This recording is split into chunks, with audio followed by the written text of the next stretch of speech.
tema que vamos a abordar esta tarde es un tema tan fascinante como complejo. Fascinante porque a lo largo de este periodo se van conformando lo que van a ser los reinos con los cuales Roma se va a enfrentar por el control del Mediterráneo en Europa Oriental. Esos famosos reinos helenísticos que tanto se resistirán al dominio romano. Pero complicado porque estamos ante un gran número de actores con unas relaciones entre ellos realmente complejas. Esos actores son lo que se ha coincidido en denominar diádocos, que es una palabra griega que significa sucesores. Esta palabra no se utilizó en la antigüedad, la acuñó Droysen, que es uno de los primeros investigadores modernos sobre la figura de Alejandro Magno. Pero viene a explicar muy bien lo que significa el rol de estas personas, ¿no? ¿Quiénes eran los diádocos? Básicamente eran generales de Alejandro que a su muerte empezaron a competir por la sucesión. Y para comprender bien por qué se produjo esta competición, digamos, hay que entender cómo funcionaba la monarquía macedonia. Ya lo hablamos un poco cuando abordamos la figura de Filipo, pero me gustaría recordar, porque es importante para la charla de hoy, que los reyes macedonios no tenían un heredero claro. Normalmente el reino quedaba en manos del sucesor que podía sostener o defender su candidatura de una manera más eficaz, más contundente, con más fuerza, ¿no? Esas famosas palabras que se atribuyen a Alejandro en su lecho de muerte, que a juzgar por los síntomas que describen las fuentes, es razonable pensar que no pudo decir nada, o sea, que son palabras espurias.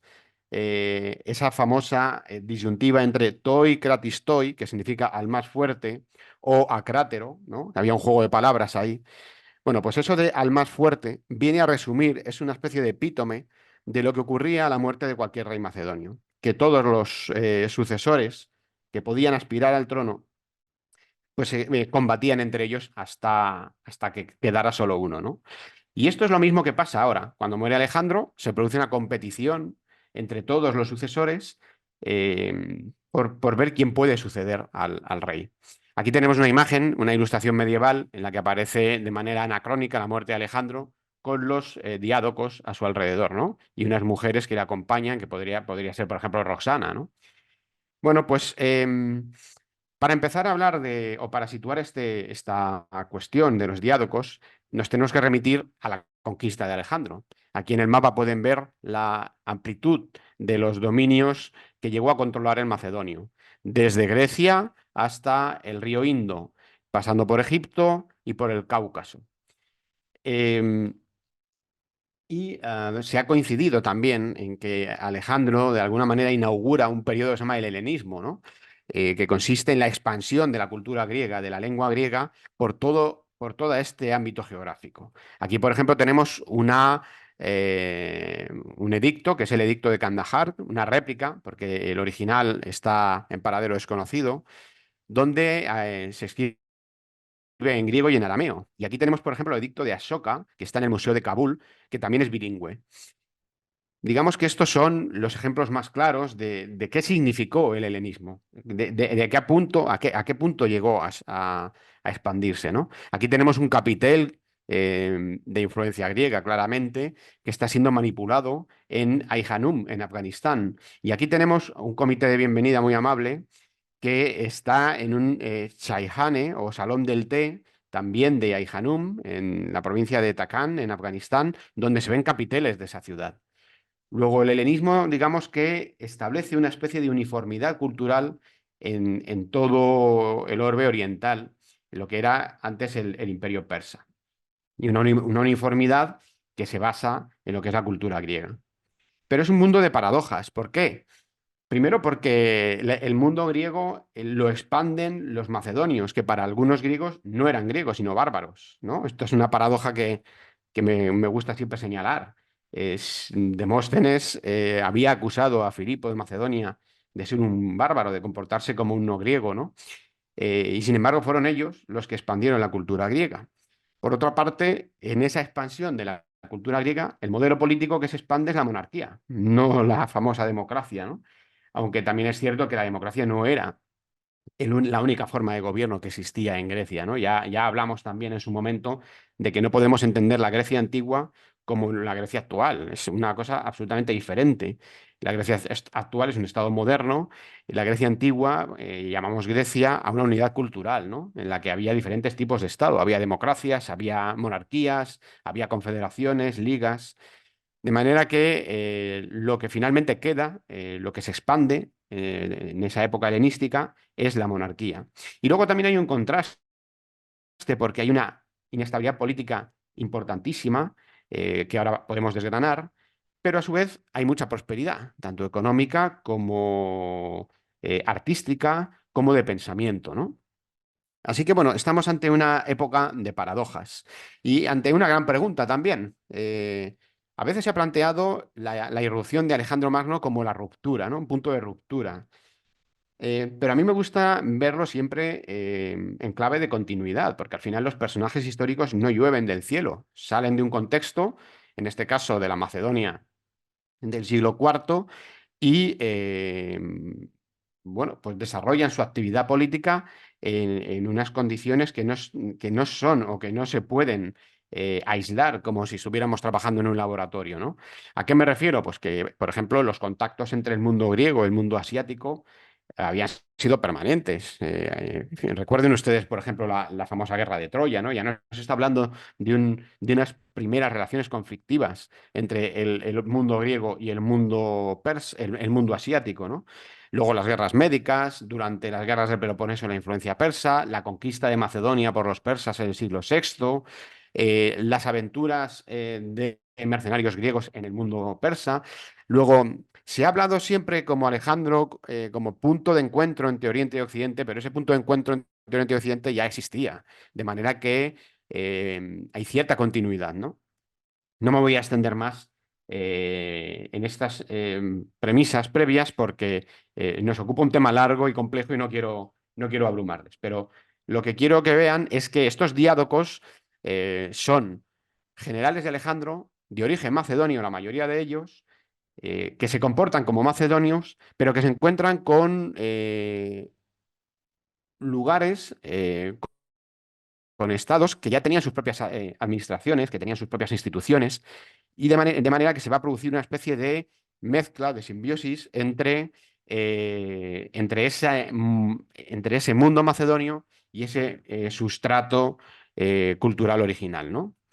Y todo empieza en un punto que es la muerte de Alejandro en Babilonia. No vamos a entrar acerca de cómo murió, ni en qué circunstancias, ni cuál puede ser la causa de su muerte.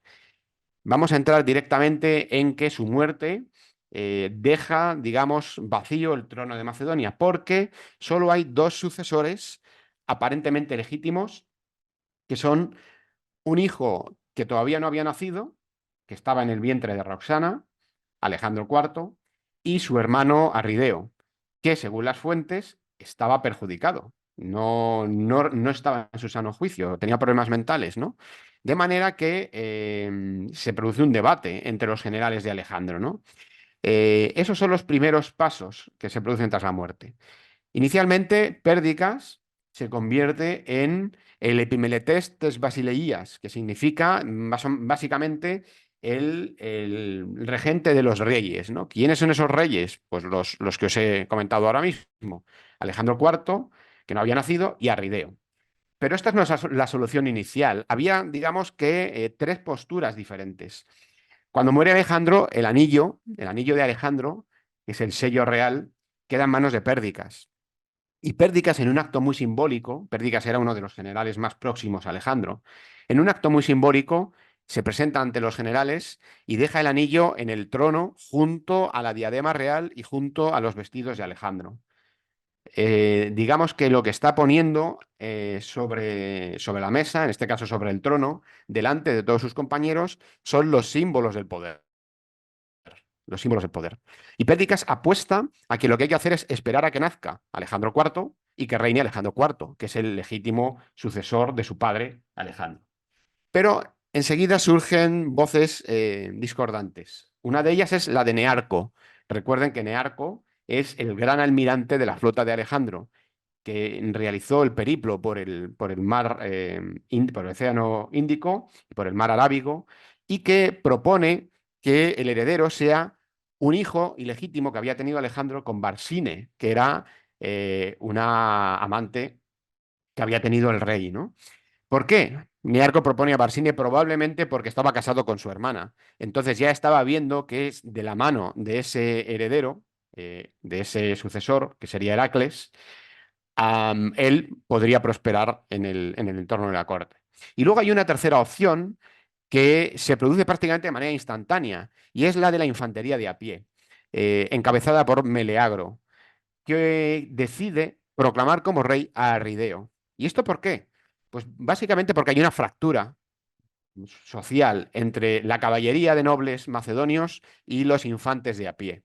Esta fractura, digamos que es un residuo que queda de la época de Filipo. Filipo, recuerden que la caballería, el ejército macedonio antes de Filipo estaba compuesto prácticamente por caballeros, por nobles a caballo que defendían el reino. Pero Filipo crea una infantería. Al crear esa infantería lo que hace es ampliar la masa social del ejército, lleva a cabo levas entre clases más humildes, les entrega territorios y da lugar a una especie de clase media, perdonen, permítanme esta expresión de clase media, que es un poco anacrónica, pero para que entiendan que se crea una especie de estatus nuevo dentro del reino, que son los pecetairo y los compañeros de a pie del rey, los compañeros de a pie. Esos compañeros de a pie, cuando muere Alejandro, deciden elegir a su propio candidato. De manera que ya empieza a haber un problema serio, porque tenemos a un candidato propuesto por los generales de Alejandro, que es Alejandro IV, el hijo de Alejandro Magno, no nacido, y a Rideo, que es propuesto por la infantería. Y ya empiezan a tomarse posiciones. ¿Posiciones en qué sentido? Pues en el sentido de que ciertos generales empiezan a gestionar territorios, al principio bajo la regencia de Pérdicas, pero que vamos a ver cómo son los territorios que al final van a acabar gestionando. Aquí tenemos en verde el Egipto de Ptolomeo, otro de los generales de Alejandro. Ptolomeo es uno de los generales más brillantes, más inteligentes de Alejandro, que adquiere protagonismo a partir de la parte final de la campaña, porque en la parte inicial de la campaña, Alejandro tiene una vinculación muy grande, una dependencia grande de los generales de su padre, de Parmenión, de Antígono, de Clito, de todo ese elenco de grandes hombres militares que había forjado su padre, ¿no? Pero a partir de cierto momento, sobre todo cuando se produce la ejecución de Parmenión en el contexto de la conspiración de los pajes y de su hijo Filotas, empiezan a aparecer en el escenario otros generales más jóvenes, compañeros de Alejandro desde su infancia, como son Hefestión, como son Ptolomeo y otros muchos, ¿no? Entonces, a Ptolomeo lo tenemos aquí en Egipto, a Antígono Monoftalmos lo tenemos en lo que es la Frigia Helespóntica, este color rosa. Antígono había sido general de Filipo, un hombre veterano, y luego fue sátrapa de la zona de Asia Menor en época de Alejandro.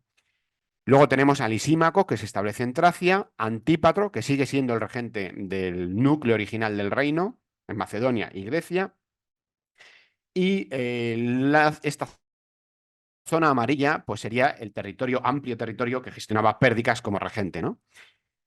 Bueno, pero aquí no solo hay hombres implicados, también tenemos mujeres que van a contribuir a complicar todavía más el panorama, porque las mujeres en esta época ya no solo van a ser importantes por el hecho de la política matrimonial, de lo que pueden aportar desde el punto de vista del linaje o de la sucesión, sino que van a tener cierto protagonismo, y ahora lo veremos en algunos momentos, ¿no?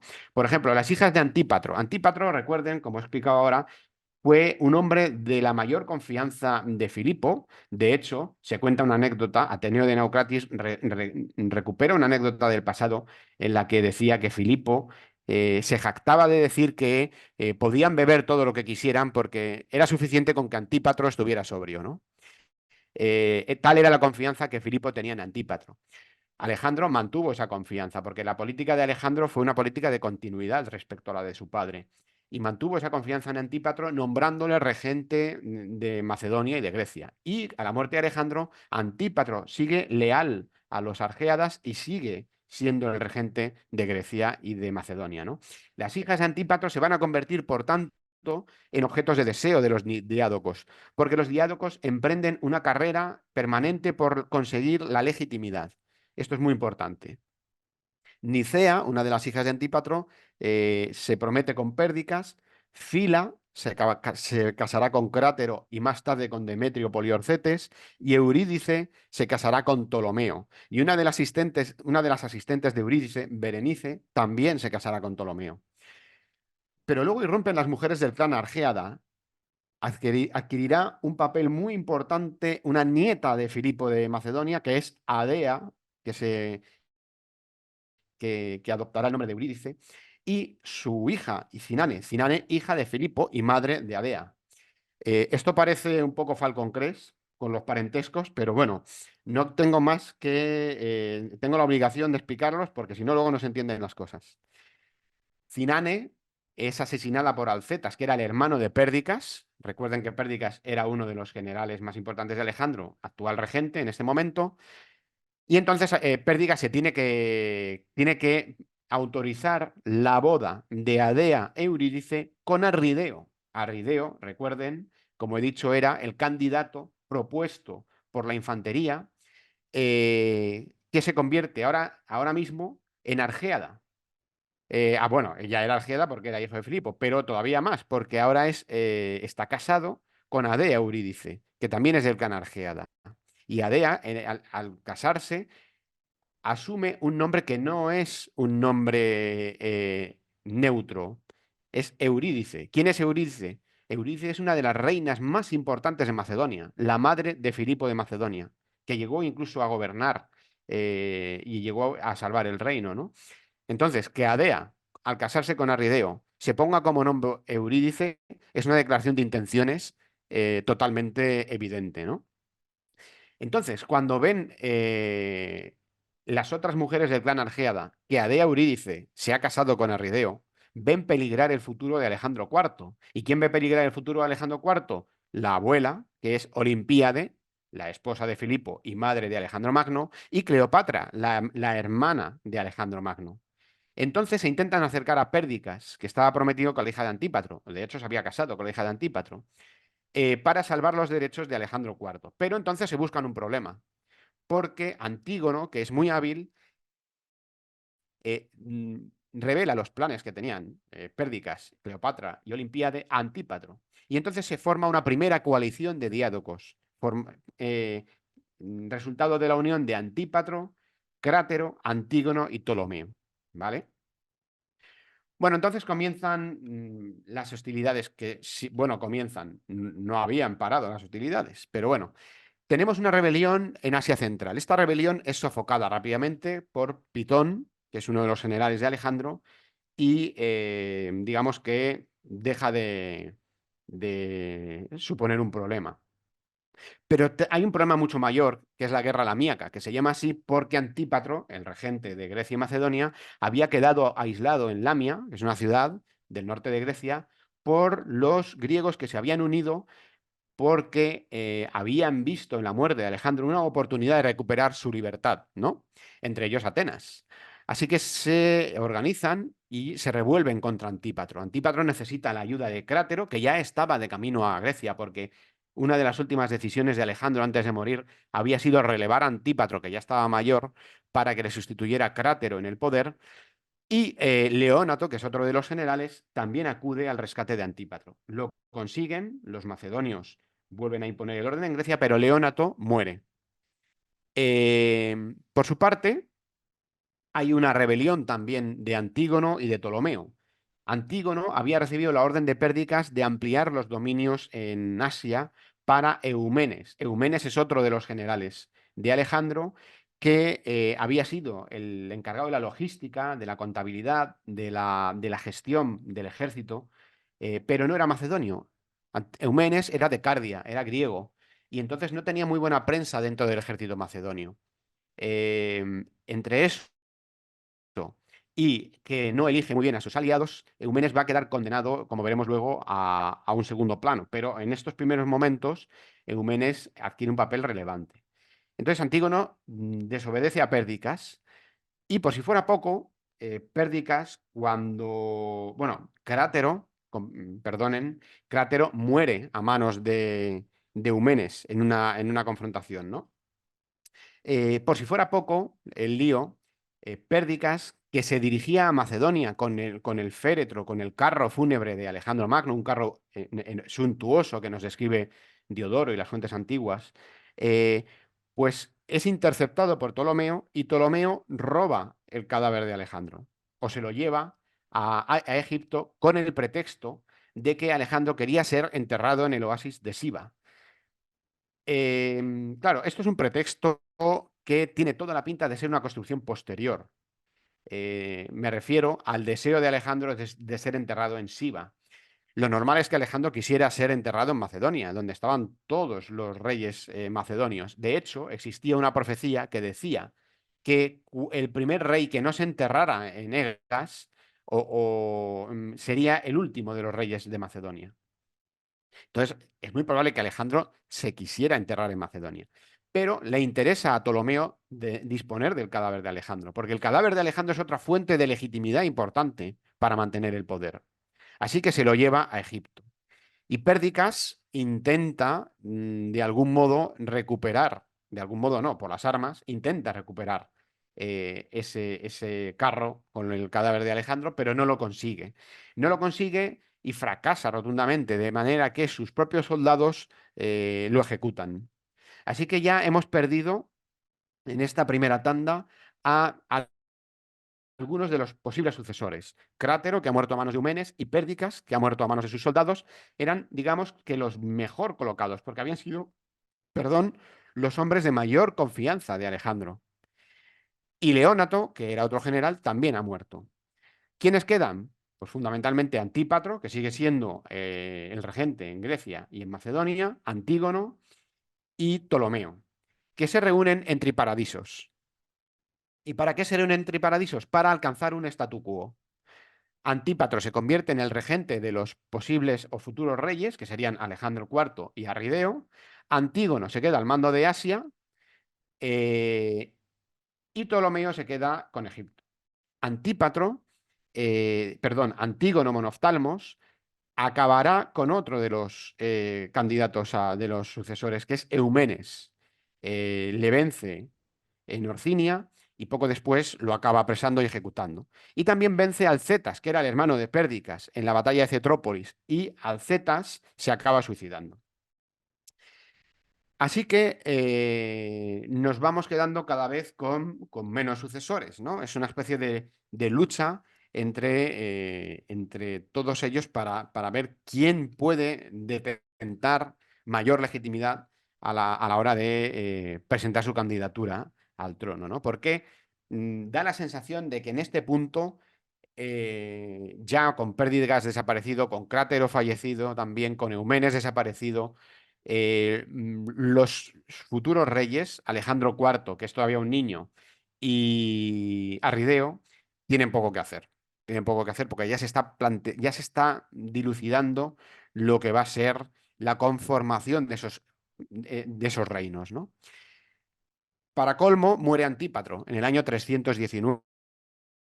Antípatro muere de mayor. Recuerden ustedes que era un general de Filipo, ¿no?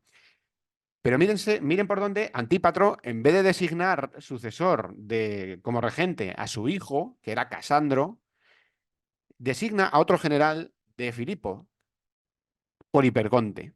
¿Por qué hace esto Antípatro? Básicamente porque es leal a los argeadas, y es leal a los argeadas hasta su muerte. Y lo que él piensa es que Antípatro es el que va a mantener, perdón, Poliperconte es el que va a mantener la regencia sobre Alejandro IV y sobre Alejandro IV en este caso, y sobre Arrideo. Bueno, Casandro no toma bien, por supuesto, esta decisión de su padre y empieza a acercarse a los otros diádocos, ¿no? Sobre todo a Antígono y a Lisímaco y a Ptolomeo. Adea Eurídice, que también quiere defender la candidatura de su esposo Filipo Arrideo, empieza a tomar posiciones y se acerca a Casandro. Momento que Olympiade considera oportuno para retornar del Epiro y enfrentarse en batalla a Dea Eurídice. Es la famosa batalla de Evia del 319 a.C., en la que hay dos mujeres al frente de los ejércitos. Por un lado, Olympiade y por otro lado, Adea Eurídice.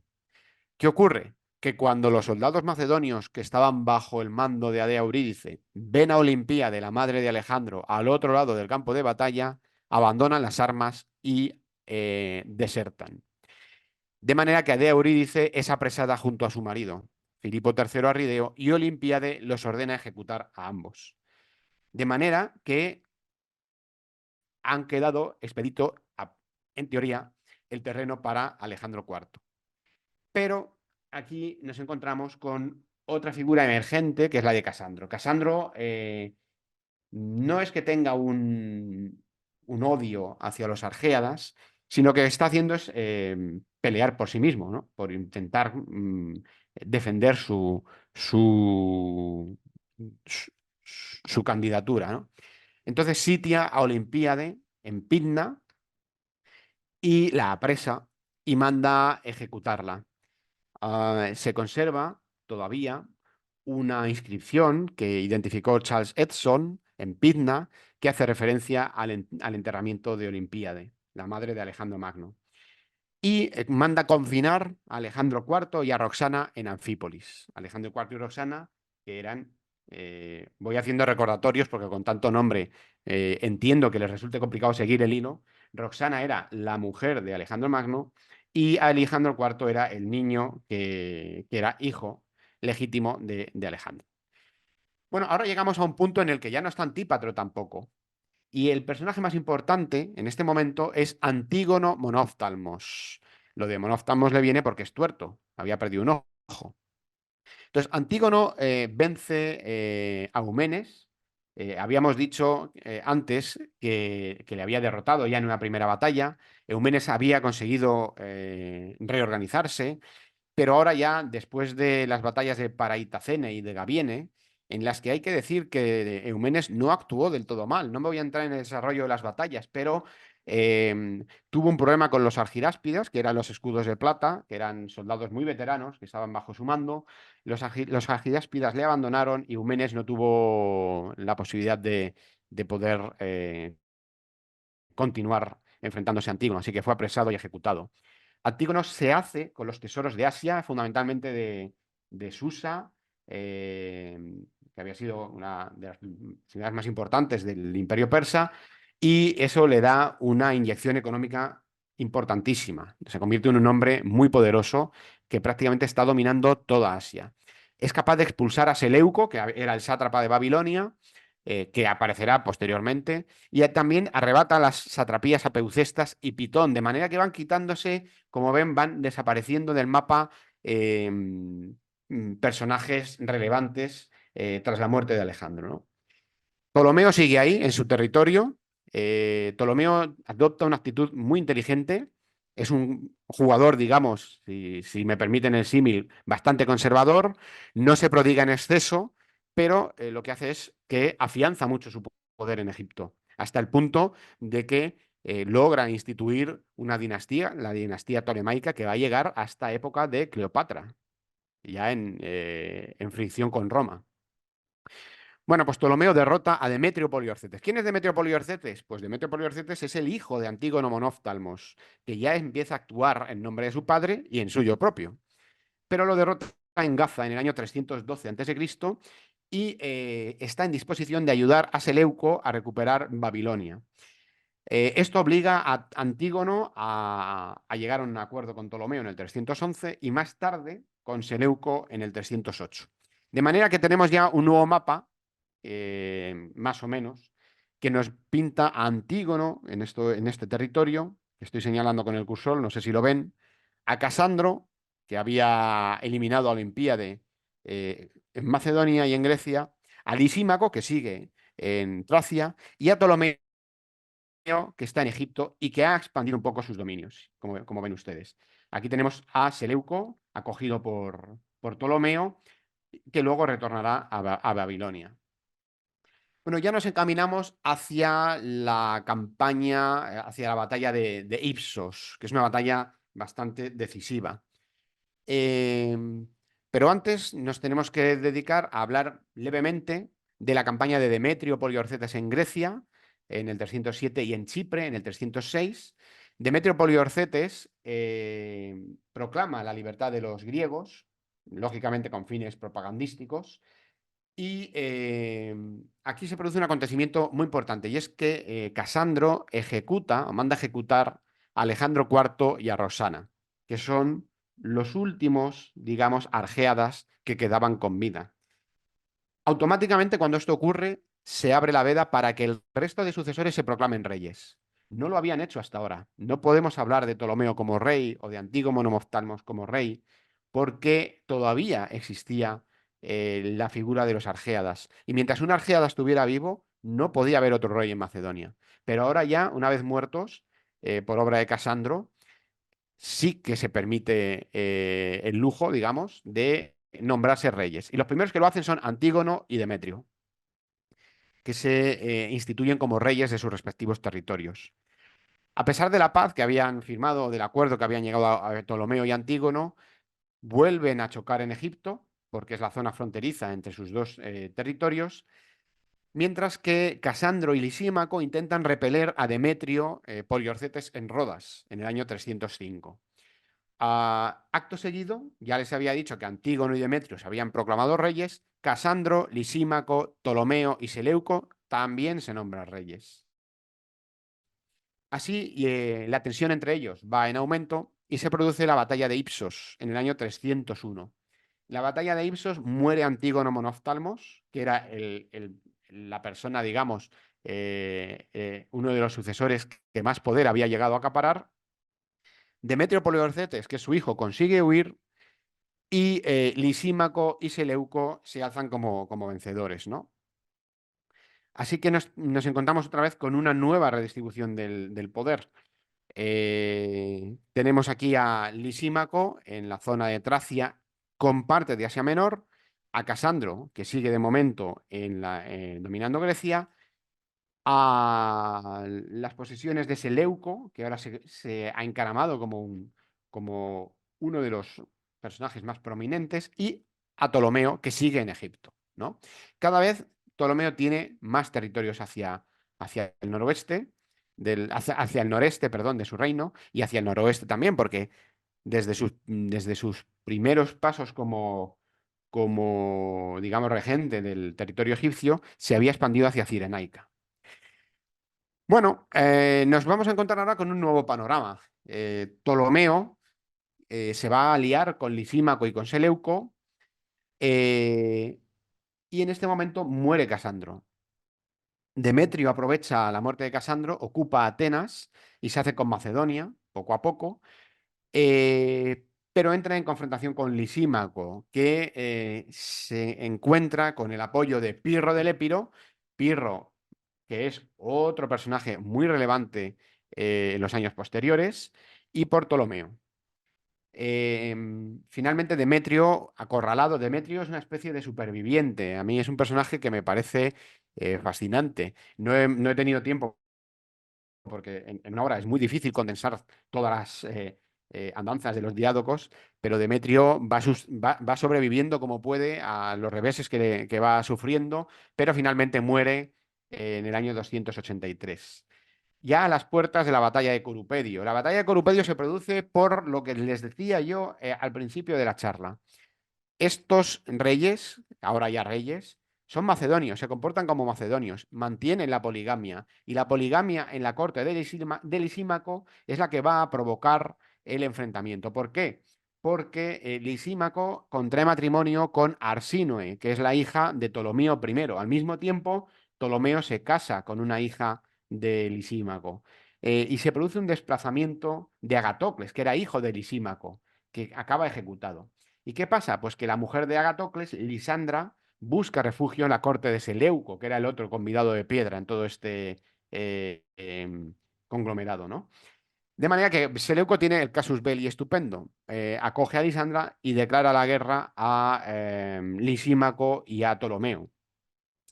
Y entonces se produce la batalla de Corupedio. La batalla de Corupedio muere Lisímaco eh, y casualmente, poco tiempo después, muere también el propio Seleuco, asesinado por Ptolomeo Cerauno, que era uno de los hijos de Ptolomeo. Am, Posteriormente se producirá la batalla de Lisimaquia, pero lo que quiero que vean es que ya tenemos un nuevo panorama, que es el panorama de los epígonos. Los epígonos son los que vienen después de los diádogos, los descendientes de los diádogos, en el cual no voy a entrar, pero quiero anticiparles que son los que van a dar lugar a las famosas dinastías. La dinastía de los Antigónidas en Macedonia, que va a ser bastante longeva, que deriva de Antígono Monoftalmos, por eso se llaman los Antigónidas. Antígono II Gónatas es el hijo de Demetrio Poliorcetes, que era el hijo de Antígono Monoftalmos. Luego tenemos en Egipto a los Ptolomeos. Ptolomeo II Filadelfo es el hijo de Ptolomeo I Sóter. Y Antíoco I Sóter, que es digamos que, continuador de la dinastía de los Seleucidas, que son los descendientes de Seleuco, el otro de los grandes generales de Alejandro. Así que ya ha quedado el panorama reducido a estas tres grandes dinastías y otros reinos, ¿no? En los cuales no voy a entrar porque el panorama es realmente complicado. Y ya para terminar, porque me estoy extendiendo demasiado y me gustaría que ustedes tengan tiempo de hacer algunas preguntas o plantear dudas si lo requieren, pues me gustaría trazar un poco cómo era el mundo que transcurría en paralelo a estos convulsos acontecimientos políticos. Los monarcas helenísticos son monarcas que han fraguado su poder por las armas, como han podido ver. No me lo estoy inventando. Toda esa sucesión de batallas, de muertes, de enfrentamientos, de uniones, de matrimonios, al final son reyes que se han comportado a la manera de reyes macedonios, pero que tienen que gestionar un territorio que ya no es macedonio culturalmente. Entonces se convierten, digamos, en dinastías que tienen costumbres macedonias, pero que tienen que hacer gestos hacia sus poblaciones, ¿no? Entonces nos encontramos con esos epítetos propagandísticos tan habituales como, por ejemplo, Sóter, que es el Salvador, Ptolomeo I Sóter, Evérgetes, que es el benefactor, Filadelfo, que es el que ama a los ciudadanos. Todos esos, digamos, apellidos esos epíclesis iba a decir, o sea, las epíclesis son más de los dioses, ¿no? Pero esos adjetivos con los cuales se autoproclaman estos reyes o sus medios de propaganda, quieren hacer recalcar la vocación del rey para su pueblo, pero es un rey que es autoritario, no lo olvidemos. Hay un peso de la propaganda importantísimo. ¿En qué se nota? En la estatuaria, en los grandes edificios, en las decisiones, en los grandes ejércitos, ¿no? Claro, todo eso, todo ese desarrollo propagandístico, toda esa gran, digamos, puesta en escena requiere de impuestos. Y esos impuestos los tienen que pagar las clases más bajas, las clases trabajadoras, ¿no? Y para recaudar impuestos hace falta una estructura de gobierno muy jerárquica, con funcionarios leales al rey que sean los que puedan recaudar esos impuestos. Así que los estados, estos reinos helenísticos, se caracterizan por una importante jerarquización del poder. Está el rey, que vive en la capital, en Alejandría, en Egipto, en Antioquía, por ejemplo, la capital de los Seleucidas, aunque la capital siempre va a estar, según la costumbre macedonia, donde está el rey. Y digamos que una serie de instituciones que dependen de la monarquía, como es lógico, y que se encargan de la administración territorial, ¿no? Esa administración territorial, como digo, es tremendamente jerárquica y es la que permite poder recaudar, poder mantener la presencia del monarca, que es de origen griego además, en un territorio que no es griego. Las ciudades, sobre todo las ciudades donde viven los griegos, son ciudades que van ampliando sus límites, son ciudades que van albergando construcciones cada vez más suntuosas, mm, proyectos muy ambiciosos, que reflejan de alguna manera la ambición de los monarcas. Una de las ciudades helenísticas prototípicas es Alejandría, pero hay muchas más. Por ejemplo, Filadelfia, que se construye en la zona del Fayum, ¿no? En Egipto. La vida política queda reducida a oligarcas prácticamente. El ciudadano como tal es un súbdito, ya no tiene esa capacidad que tenía de representarse a sí mismo en las instituciones, como en el caso de Atenas, ¿no?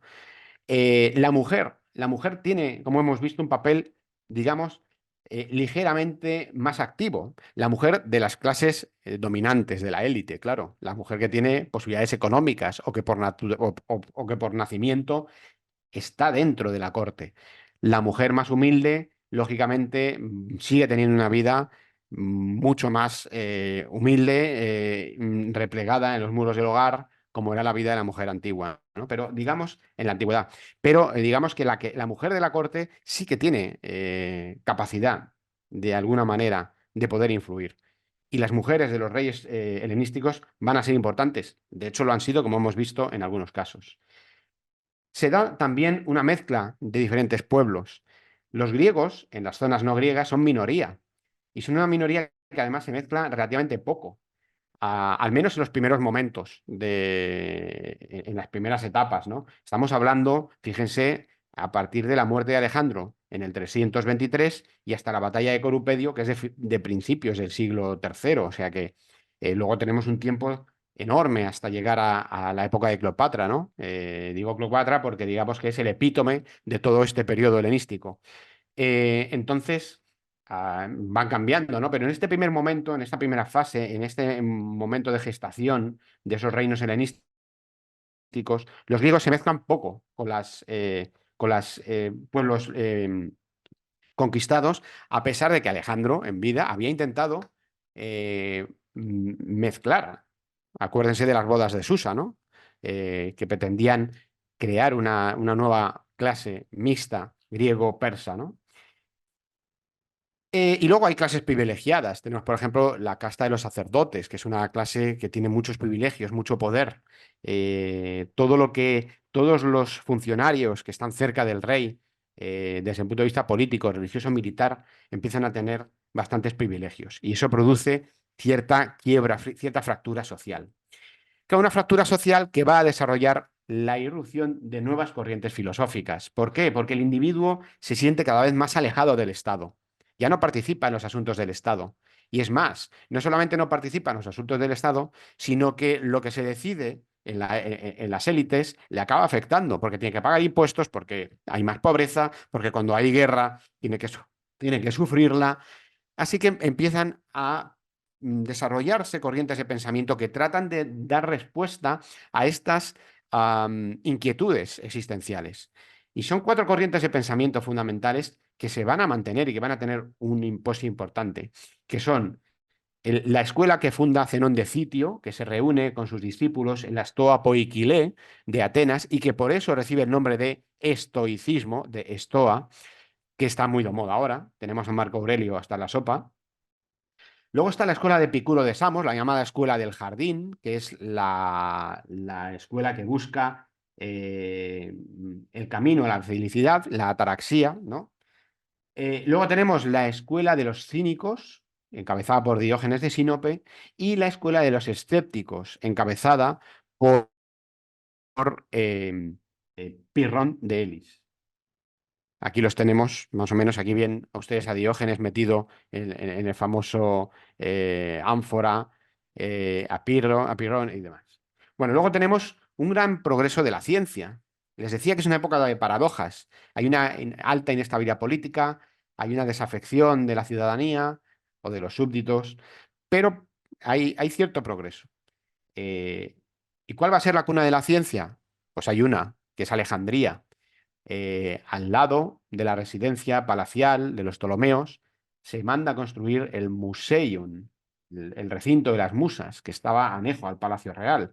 Ese Museion tenía una enorme biblioteca, la famosa Biblioteca de Alejandría, donde se llegaron a reunir más de 700.000 rollos de papiro que se ambicionaban de contener todos los saberes de la antigüedad hasta ese momento.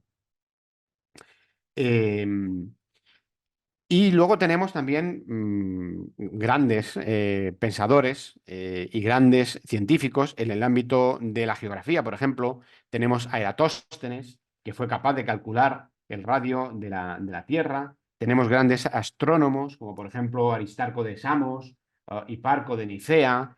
Tenemos a grandes físicos, como por ejemplo Arquímedes de Siracusa, que se ha hecho famoso porque aparece en Indiana Jones, en la película Indiana Jones, en la última. Y luego también grandes médicos, como por ejemplo Erasístrato o Herófilo, ¿no? En el ámbito de la literatura también hay una especie de eclosión de la llamada comedia nueva en Atenas, encarnada en Menandro, ¿no? O el género bucólico que empieza a desarrollarse con Teócrito, o la épica de Apolonio de Rodas, de Vémero, y luego otros saberes que también empiezan a destacar, como por ejemplo la física con Cesibio, matemáticas con Euclides y Apolonio de Perga. Bueno, tenemos una gran cantidad de pensadores que trabajan al calor de ese florecimiento cultural. Y también hay una transformación de la religión, una transformación importante. Como les he dicho, hay un cierto hastío, hay cierta desafección por la inestabilidad política, por las consecuencias de la guerra, que lleva a la gente a creer o concebir otras o a encomendarse a otras divinidades, como por ejemplo Tique, la suerte, ¿no? Que es una de las divinidades que empieza a florecer. Pero también se empiezan a producir cada vez con más frecuencia o empiezan a eclosionar los misterios, ¿no? Eh, eh, porque los misterios ofrecen una respuesta, una solución en la otra vida. Y empieza, como consecuencia de esa mezcla de culturas, a producirse o a profundizarse el fenómeno sincrético, que adquiere especial protagonismo, por ejemplo, en figuras como la de Serapis o en este famoso monumento funerario de Nemrut Dag, que es ya tardío, pero donde vemos una fusión entre dioses griegos y dioses del panteón de Zoroastro bastante impactante, ¿no? Y luego, para terminar, pues querría am, am, ilustrar un poco la charla con algunas imágenes de obras de arte realmente importantes que empiezan o que tienen como contexto histórico este momento, ¿no? Aquí tenemos el famoso sarcófago de Abdalónimo, que ahora hay unos estudios que dicen que tampoco pertenece a Abdalónimo, que se llamó en su momento el sarcófago de Alejandro porque representa a Alejandro en una escena de caza. Es fabuloso, policromado, apareció en lo que es actualmente el Líbano, aunque está en el Museo Arqueológico de Estambul. Aquí tienen a la Venus de Samotracia, famosa, la Victoria de Samotracia, perdón, en el Museo del Louvre, la Victoria Alada. El Laocoonte y sus hijos, que es otra escultura helenística, ven cómo el helenismo desborda movimiento, desborda complejidad, expresividad. Aquí tenemos un retrato de la vejez en este rostro. El capitel corintio que les he enseñado antes, cuando era manipulado en el yacimiento de Ai-Hanum, o antefijas, como por ejemplo esta antefija que apareció también en Hanum, que es uno de los mayores exponentes del helenismo, es ver precisamente este tipo de obras en lugares tan remotos como Hanum, que está en Afganistán, ¿no? Y uno de los elementos clave del helenismo es cuando el propio Buda aparece representado al estilo griego. Aquí tenemos famosas esculturas del llamado estilo Gandhara, en las cuales se ve claramente los pliegues de la ropa al modo griego, pero representando a divinidades orientales, ¿no? Bueno, pues con esto finalizo mi exposición.